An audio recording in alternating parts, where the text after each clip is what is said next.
Southern Conference. So I, Marky Bilson, here on 1420 WEMB Sports Radio, as well as jetbroadcasting.live, where you can listen to this program wherever, or maybe you're watching on Facebook. Please like us on Facebook, 1420 WEMB Sports Radio Tri-Cities. You can see me here wearing my leather face tie, because, hey, we kill it every day here. Anyway, we will be talking to Jason Arkley, who is for, I think it's the Athens Dispatch. I think I have the name of the newspaper right. He's the Ohio Bobcats beat writer up there in Athens, Ohio. And certainly with the old Ohio athletic director, Schaus, coming to become the new SoCon commissioner, what's the SoCon getting? There's one advantage that I do see here, and it is Ohio generally has a good communications department. Now, look, we've said it a lot. The SoCon's TV deal is lousy. I was even talking to Dr. Janice Shelton today, and I was actually the person who said, yeah, they got a new SoCon commissioner here, and, oh, really? Tell me about him. I'm just reading to her what it was I read to you here. It's the top of the show. And anyhow, we mentioned that Ohio generally has a good communications department, and even she agreed with me that the SoCon TV deal leaves something to be desired. So, possibly that I do have a bit of skepticism because, I would have liked to have seen someone come from TV circles. You'd heard Bob Underwood, we had heard that, we had heard Matt Doherty, all this, Regardless, the AD is about 58 years old. He doesn't announce what it is there, but he graduated from Purdue in 83 with his bachelor's. So you figure you graduate from college around 22 years of age. You do the math from there. So it's about 58 years old. Somewhere around in there. Maybe he's 59, maybe he's 50, maybe he's 57, somewhere in there. But, so you figure you'd be the SoCon commissioner for what? 5-10 years? No. John Iamarino, now he came from a basketball conference. He came from the Northeast, and he really made the SoCon a basketball league. Now, Ohio, they've done well in hoops, but they're also pretty decent in the MAC in college. They're pretty decent in the MAC in football. Been bowl eligible 11 straight years. Every year he's been the AD there. And SoCon could use a shot in the arm in football. That's not the same conference it once was. So we'll talk about that. One interesting thing about Ohio and East Tennessee State lore, Ohio University probably did go a long way in helping the Buccaneers become a D1 program way back in the 50s. When ETSC was an NAIA power and was looking to get into the Ohio Valley Conference and become a D1 NCAA program, well, the OVC turned down ETSC in 54. And in 56, over at, it was called Memorial Auditorium back then, now it's Brooks Gym, the Bucks hosted what was called the Watauga Invitational, December of 1956, and they invited Ohio and Marshall, who were two pretty decent college basketball programs of the day. Maybe they weren't the elite. I'm trying to think. I know in 55, San Francisco won the NCAA tournament. I can't remember who won it in 56. Duquesne won the NIT. In 54, Tom Nola and LaSalle won it. So it's that era, But Hal Greer came in with Marshall.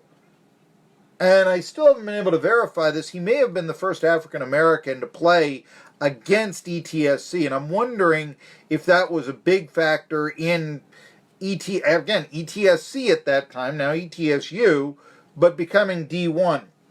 But the other program that came in was Ohio, who was a very good basketball program of the era. And I wonder if they were nationally ranked or not. Anyway, as I recall, ETSC held their own in that tournament. I think Ohio won it. I'm going from memory now. Maybe Marshall. I'm trying to remember. Anyway, But the fact that the Buccaneers held their own against Ohio and Marshall, and also I think that they were willing to accept a black player on another team. It was Hal Greer, the Basketball Hall of Famer, went a long way in the next year, the OVC accepting the Buccaneers, ETSC back then, as a D1 program. So anyway, Jason Arkley will be my guest here in about 6 or 7 minutes, and we're going to talk about the new SoCon commissioner coming from Ohio. I sound like Drew Carey now. Drew Carey, I'm sure, would enjoy eating at the Asian House. You may have just heard their spot. You'll hear another one here in the next bit. If you are a little bit late for lunch, hey, it's 1 o'clock hour, you're really hungry, I'm telling you, go down to the Asian House. You are going to get it's very economical, and you can get the prices and the menu right now. GoAsianHouse.com. You may say, where is this wonderful restaurant? Well, you know the West Market Crossings? It's on your way to Jonesboro. If you're coming down 321 Market Street from Johnson City, you pass University Boulevard and then about a mile there on your left, and so you got the big shopping center right there, West Market Crossings. It's right in there, plenty of parking, situated in the back on the right side, not where the big department store is, but the right side of that shopping center.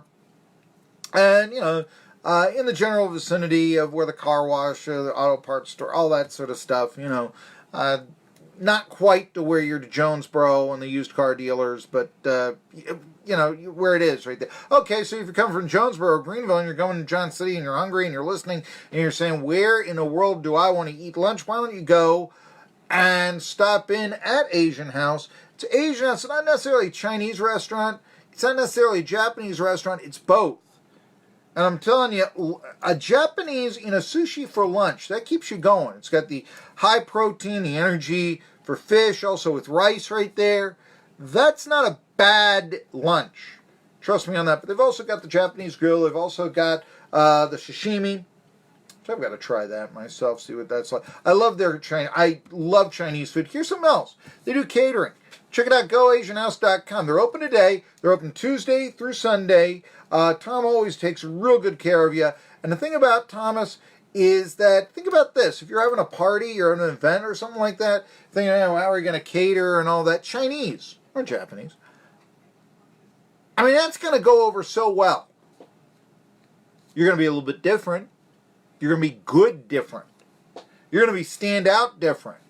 GoAsianHouse.com is going to be able to take care of you and your catering needs. So, it's June, you've got a wedding coming up and all this, you've got, graduation or something like that, those parties, Chinese food. It'll go over extraordinarily well. GoAsianHouse.com. Asian House, they'll take care of you for those needs. Take it from me, Marky Bilson, host of Tri-City Sports Now. I wouldn't have had my birthday dinner there if it wasn't that darn good. All right. Game 2 of the Stanley Cup, Game 4. They're all tied up at 2 now. Blues evened up their series last night against the Bruins. So this series will be going back. And let's see here. It was really, I think, the player that came through for the Blues with 2 goals was Ryan O'Reilly. There's a name. Ryan O'Reilly. The Blues were changing behind him, and Bergeron will clear. Here's Carl Gunnarsson on the ice. Now to Pietrangelo with time. Wires the shot on. Rebound, they score! Ryan O'Reilly! Out of midair, swats it home. And the Blues take the lead again. 3-2 the score, 9:22 to go. Ryan O'Reilly, his second of the hockey game. That was the game-winning goal, but the series was tied and effectively salted away by Braden Shen of the Blues. Bomeister hard rims around to Barbashev. As he's able to get the puck out of the zone, he does, and the Bruins have the goalie on the bench. Here's Clifton for the Bruins with the extra man on. They turn it over at the line. Shen to the empty net, he scores! The biggest empty net goal of the season so far. Braden Shen puts the Blues up 4-2. And there's a minute 29 to go in regulation. They're dancing on Market Street. They're bouncing on Clark Street. Hall of Fame Plaza. They're loud there too. And this crowd is taking the roof off Enterprise Center. 8-4-2 Blues lead in Game 4. Boy, that is early to pull the goalie. 1:29 left in a one-goal game. He's when I covered the Wheeling Nailers, Glenn Patrick, Craig Patrick's brother. I mean, a grandson of Lester Patrick. He wouldn't pull the goalie until 80 seconds left. Wonderful appetizers and rice around your choice of 20 mouth-watering Chinese dishes. Or try their Japanese fare, sushi, sashimi, and the grill. I had my birthday dinner at Asian House and was most satisfied. Find the great menu and deals at goasianhouse.com. Use Tom for catering. You'll be most satisfied too. Asian House, nestled in the Shops on West Market on the way to Jonesboro. Mention 1420 WEMB Sports Radio and get 10% off. As we